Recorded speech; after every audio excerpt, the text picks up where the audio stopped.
Welcome back. Time now for the News Nation political postscript. This week, Governor Chris Christie sought to put the bridge scandal behind him in his State of the State speech, while state Democrats called for more investigations. In Washington, President Obama vowed to use executive power as he prepares to lay out his agenda in the State of the Union address at the end of the month.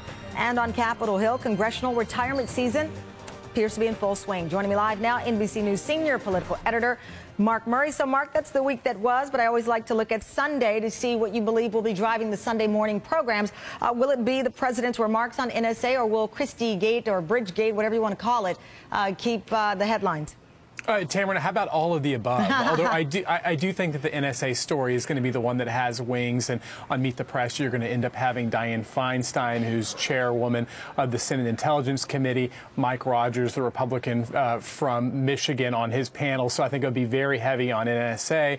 But certainly what has been the Chris Christie story will play out. And he has some very big fundraisers this weekend, as you have already noted, in Florida on Saturday and Sunday. And so politics keeps on ticking, and there are tons of stories out there to cover for us. And what about the report that there are rumblings within the party that some believe that perhaps Chris Christie needs to take a break from the national spotlight, particularly as the leader of the Republican Governors Association, to deal with this?